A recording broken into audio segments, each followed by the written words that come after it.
Salve Maria. Terminando esta série sobre Revolução e Contra-Revolução do professor Plínio Couto de Oliveira, hoje eu vou dar um ponto sobre a Contra-Revolução. É um ponto essencial, mas dado pelo Dr. Plínio com aquele verbo dele e muito formativo. E no final vou dar um fatinho comentando. Eu sou Fernando Antunes, fui secretário do professor Plínio Corrêa de Oliveira de fins de 1977 até o seu falecimento em 1995.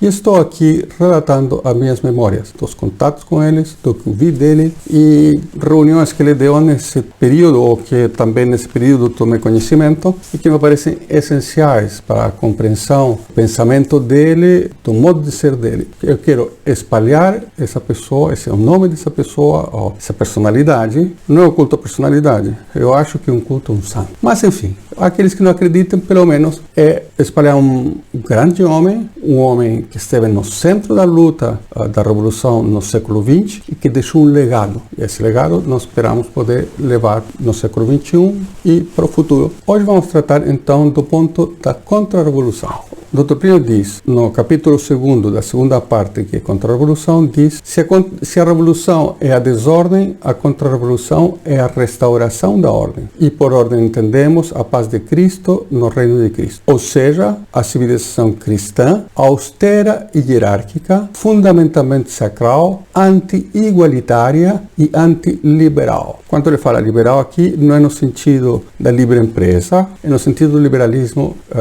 em que tudo é possível, digamos, libertarianismo, liberalismo dos costumes, é como era concebido o liberalismo, digamos, na doutrina tradicional da igreja. O Dr. Plínio explica muito rapidamente, numa reunião, dizendo é a coisa mais chã dizer que se a Contra-Revolução, que já foi exposta, é a desordem, a Contra-Revolução é a ordem. Não podia ser uma coisa mais lógica e mais simples. A revolução só pode ser a restauração da ordem. Aliás, muito interessante. Não uma coisa a instaurar, é a restaurar. Está na linha do que diz São Pio X, que é necessário restaurar as coisas em Cristo. Não é instaurar, não é inventar uma coisa nova. É restaurar o que houve de civilização cristã e, evidentemente, perfeccioná-lo. Agora, nessa coisa, se a revolução é a desordem, a revolução é a restauração da ordem, há uma espécie de trombada muito radical também. Nessa simples frase, já uma trombada. Quando se fala de a paz de Cristo no reino de Cristo, entra uma doçura. É muito interessante, porque a gente sente a doçura de nosso Senhor Jesus Cristo quando a gente fala no reino de Cristo. É uma coisa que está tão acima do terreno, do nível em que a revolução se desenvolve, que leva a alma a uma outra coisa, a uma visão superior, já sobrenatural, de como deve ser a civilização cristã. Um reflexo do céu. Aliás, os franceses diziam da França, na Idade Média, le plus beau pays après celui du ciel. O mais bonito país depois do céu, a pátria do céu. É uma bonita coisa e mostra bem como era ligada essa civilização católica francesa, cristã francesa, com o modelo do céu. E quando ele diz austera e hierárquica, é necessário que seja nessa ordem, porque o Dr. Plínio dá muita importância a isso, a austeridade. É um movimento de alma que significa em retirar-se com uma certa repulsa, uma certa militância muito interessante, e muita superioridade desse mundo e fazer a guerra ao mundo revolucionário. Mas para isso precisa ser essa outra civilização que é austera e hierárquica. Lembre, o ponto central da revolução é o igualitarismo. Aqui é o contrário. E ele vai tratar aqui mais da austeridade. O austero, diante do que é sensual e pecaminoso, ele se afasta com radicalidade, com força. A palavra austero já tem, não sei, soa ao que é realmente austeridade, é ornomatopaica, como se diz em português. O som dela já tem algo do seu significado. E é uma repulsa, exatamente, do pecado, da vida pecaminosa, da vida de gozo da vida. Veja bem, o Dr. Plínio diz, no austero e hierárquico, o hierárquico logo depois indica qual é o suco do sentido da hierarquia, enquanto atitude moral que afirma a sua superioridade pela fidelidade à virtude, mas uma virtude austera, dura. Diz o Dr. Plínio que o hierárquico vem em segundo lugar, Virtude é austeridade, e a austeridade estabelece uma hierarquia. Não é aquela bagunça, aquela desordem do igualitário. Essa austeridade é séria, sacral, estabelece uma hierarquia. Como ele dizia, é fundamentalmente sacral. A austera e hierárquica formam um todo para o qual se inclinam para o fundamentalmente sacral. Depois, a austera e hierárquica, ele diz, anti-igualitária e antiliberal. Aqui volta ao ponto de batalha. Falou do reino de Cristo, falou da austeridade, agora volta ao ponto de batalha. Anti-igualitária e antiliberal. Portanto, conclui que não se trata só de fazer uma coisa positiva, uma coisa bonita, mas se trata de bater na cabeça da revolução. Essa é a vocação contra-revolucionária. Não é fazer bonito, é bater na cabeça da revolução. Isso também explica que a austeridade é uma daquelas virtudes que a revolução tem mais denegrido, porque é uma virtude desconfiada. E por isso a revolução tem denegrido, e o Dr. Plínio vai nessa reunião pôr os pingos nos is do assunto. Então o Dr. Plínio explica, a austeridade é uma virtude desconfiada, portanto, algum tanto sombria, porque o que é desconfiado é sombrio. Não há desconfiança à luz do sol, no optimismo. A desconfiança é crepuscular, o clima dela é a penumbra. Interessante. Está na palavra mesmo, do que a gente, pelo menos a noção que a gente tem na cabeça. O Dr. Plínio dizia que tem coisas que estão aqui na frente da cabeça e outras coisas que estão aqui atrás da cabeça. Uma vez até ele fez um desenho de uma figura, né? Então, coisas que estão aqui atrás da cabeça. A noção de austeridade, creio que todo mundo a tem assim. Não é um fandango, não é uma bagunça, uma festa. Contrário, seriedade, virtude, bem praticável. Então, Dr. Plínio, veja aqui um ponto muito bom para a vida espiritual de todo mundo, todos nós.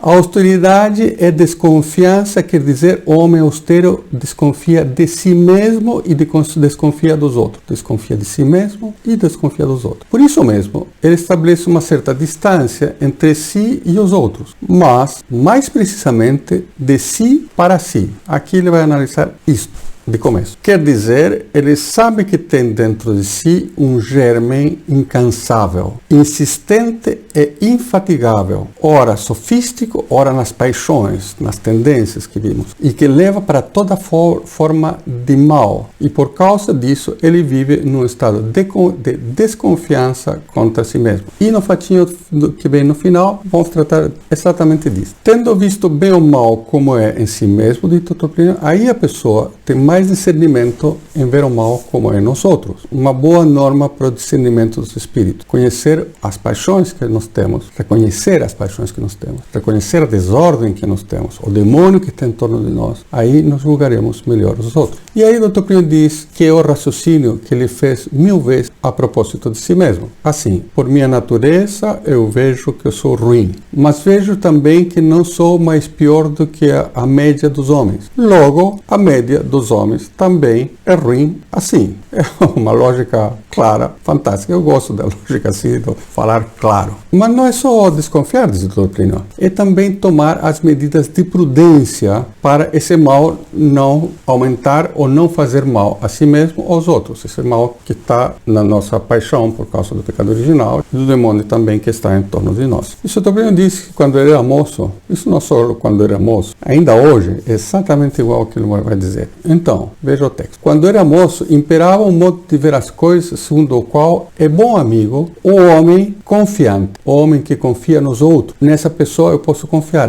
Isso não é verdade. A desconfiança, por causa disso, é uma virtude um tanto retraída. Ainda que a pessoa desconfiada, em obediência às regras do bom viver, possa ser muito amável, de uma pessoa, de um contato fácil, eventualmente até agradável, de fato, no fundo, ela é retraída, ela guarda a distância psíquica em relação a todas as coisas. Ou seja, a distância psíquica, ela não se engaja assim diretamente, ela analisa e mantém uma distância intelectual, psíquica. E porque ela guarda essa distância, o Plínio diz, ela também acaba podendo desconfiadamente medir o seu próprio valor, ver o que vale e ter consciência da sua própria dignidade. Porque não é só a gente se desprezar, como deve, desprezar o lado mal da gente, mas também humildade e verdade. É ter uma consciência da própria dignidade. A Igreja Católica jamais exigiu dos católicos que se sentissem de tal maneira indignos. Sim, indignos somos da graça. A graça é gratuita, mas ele tem uma dignidade nesse mundo e isto é necessário considerar como a Igreja manda, com humildade, e humildade é verdade. E essa dignidade, diz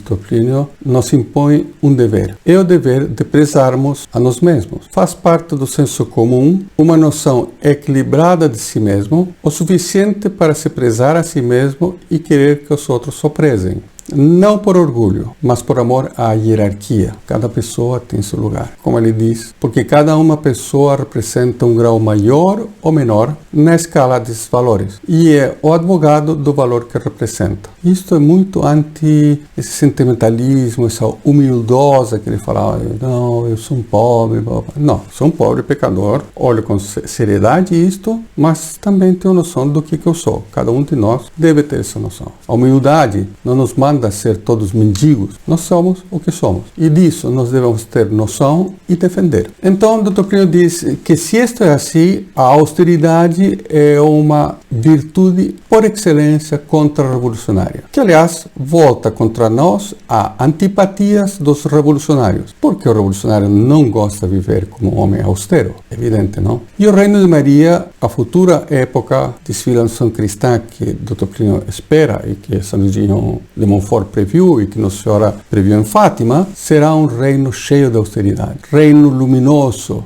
reino jubiloso, reino triunfal, reino carregado, vejam bem, das recordações 1000 vezes citriz de todas as lutas pelas quais passou, de todas as fraquezas que os homens levam dentro de si e ainda mais. Então, nessa reunião, imagina uma pessoa, um eremita, realmente um eremita do deserto, na antiguidade, etc. Ser uma pessoa que tinha bebido antes, tinha sido bêbado e tinha ido para o deserto para fazer penitência. Ele passou 30 anos no deserto e chega e passa um peregrino por lá levando um álcool precioso do Egito, da Alexandria, e se põe o problema. Eu vou dar para ele para um caso que ele se sinta mal, que ele sinta falta de força, que ele vai desmaiar, por exemplo. Posso ou não posso dar? Mesmo que ele esteja arrependido, seria um ato de maldade deixar esse licor com essa pessoa que teve o vício do alcoolismo. Então, depois o Plínio diz, a humanidade no Reino de Maria é uma grande bêbada que passou, é verdade, por uma conversão espetacular, que foi, é verdade, objeto de toda espécie de graças, mas, é verdade também, tome muito cuidado com a revolução, porque é pela revolução que ela pode cair de novo. Portanto, o Reino de Maria tem que ser um reino de austeridade e desconfiança. A humanidade sai da atual situação bêbada de revolução e a revolução vai tentar pegá-la de novo. Os que promovem a conspiração sabem bem que entre os mais duros e mais firmes, desde que eles confiem um pouco em si, dizendo, por exemplo, eu fiz tanta penitência, dá um pouquinho de um trago dessa garrafa, daqui a um pouco não tem um tonel de vidro que sacie essa sede. É preciso ter isso muito, muito em vista. Veja bem, o Dr. diz, hoje em dia, quando a gente advoga muito a causa da austeridade, isso causa admiração, mas não causa simpatia. Pelo contrário, há muitas vezes almas, e até almas boas, que têm uma certa tendência a antipatizar com a austeridade, ou pelo menos tomá-la com frieza. Um pouco como quem quer dizer, é uma virtude fria e a frieza com frieza se paga. Mais ainda, austero, eu te vejo, tu não tens pena de mim, tu não tens um movimento de humanidade. Meus filhos, de Dr. Plínio, se os senhores forem se examinar, os senhores verão facilmente que muitas atitudes de autoridade poderão não encontrar nos senhores aquela repercussão de alma que se tem diante de um carinho. É verdade ou não? Todos nós temos isso, não nos vamos enganar. Então, a pessoa me olhou, disse tal coisa, falou com uma voz doce, e se apresentar os princípios, e se apresentar o que diz a doutrina da igreja. Outro dia estava pensando a respeito do pecado, parênteses, desculpe, mas o pecado mortal é uma ofensa gravíssima gravíssima, é uma ofensa infinita, infinita. O pecado mortal é de uma maldade infinita, porque ofende a Deus. O grau da ofensa é em relação à pessoa que foi ofendida. Deus é infinito, o pecado mortal é infinitamente mau e só pode ser resgatado pelo próprio sangue no Senhor, de Deus, senão é impossível. Isso vem da gravidade do pecado. Agora, se a gente falar isso, a gente não ouve muito falar disso, digamos. Se a gente falar isso, provoca um choque. Esse é um brutão que está falando isso. Mas esse fecha o meu parênteses. E aí o Dr. Plínio analisa o problema da ternura, da compaixão, e diz: ora, acontece que a ternura e a compaixão é como um líquido precioso que se encontra no fundo da alma de um homem e que, quando ela não se dirige onde deve, ela se dirige onde não deve. O resultado é que esse tipo de gente tem ternura e compaixão com tudo. Não tem ternura e compaixão para nada daquilo que presta, claro? E a gente tem ternura e compaixão com a gente também. E não tem ternura e compaixão com quem nos chama a atenção e nos chama ao dever, com aquele, em outras palavras, que é austero. Tocqueville diz que a isso se pode fazer uma objeção tomando o próprio Nosso Senhor Jesus Cristo. E ele diz: Nosso Senhor Jesus Cristo, em muitas ocasiões de sua vida terrena, manifestou-se tão compassivo para com os pecadores que a gente pergunta onde que está o que o Dr. Plínio diz. Está inteiramente no que o Dr. Plínio diz, no que eu disse. Quer dizer, Nosso Senhor Jesus Cristo passa perto do pecador e diz: meu filho, se tu te arrependeres, abrirei diante de ti as portas solenes e magníficas da austeridade e te receberei na minha misericórdia. Veja que bonito, portas solenes e magníficas da austeridade. Isto é a mentalidade do Plínio inteiramente. Ele vê as coisas belas, altas, vê o solene, o magnífico. Então, as portas solenes, aliás, não as portas, é os portais, muito mais bonito, muito mais solene. Os portais solenes e magníficos da austeridade e te receberei na minha misericórdia. Isso diz Nosso Senhor. Os portais da austeridade é a severidade, diz Dr. Plínio. Eu abrirei os portais da severidade diante de você e te receberei bem, se te arrependeres. Veja bem,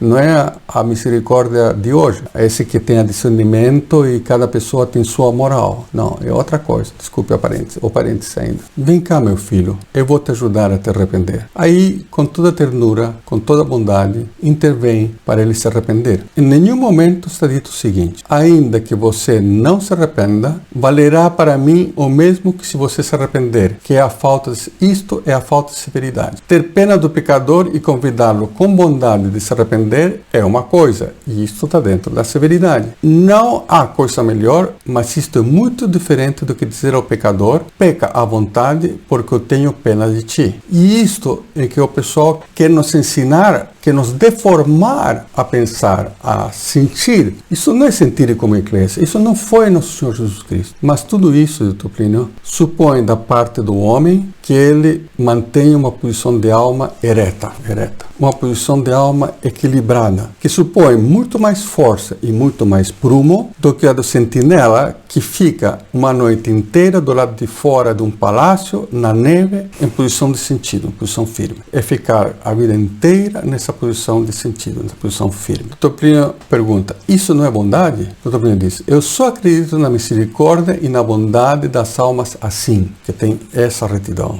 Estas é que sabem ser amigas e sabem perdoar. Essas é que sabem ter pena porque não são egoístas. Os outros, que são uns egoístarrões, uma pessoa que só pensa em si, que são bonachões, porque é agradável ser bonachão. Quem não acha agradável de ser bonachão, é muito agradável ser bonachão. Mas veja bem, a pessoa tem que fazer uma escolha para ser dessa posição de austeridade e de seriedade, e que não é fácil. E aqui vou analisar uma dessas últimas frases, porque é como era Dr. Plínio, exatamente diz: eu só acredito na misericórdia e na bondade das almas assim. Dr. Plínio tem austeridade, tinha misericórdia. Estas é que sabem ser amigas, essas é que sabem perdoar, essas é que sabem ter pena, porque não são egoístas. Isso é uma descrição da alma do Dr. Plínio. Ele sabia ser amigo, ajudar sem fim, ele sabia perdoar, ele sabia desde a autoridade perdoar, sabia ter pena do miserável que queria se levantar, ajudava a se levantar, porque ele não era egoísta. E agora eu passo para o fatinho. Eu vou primeiro fazer uma parêntese novamente. Eu tive Covid um tempo atrás e eu estou numa certa dificuldade. Eu estou com a cabeça encovidada e com isso me vem poucos fatinhos à cabeça. Eu espero que reapareçam quando dizem que isso pode durar 3 a 6 meses, às vezes dura 9 meses.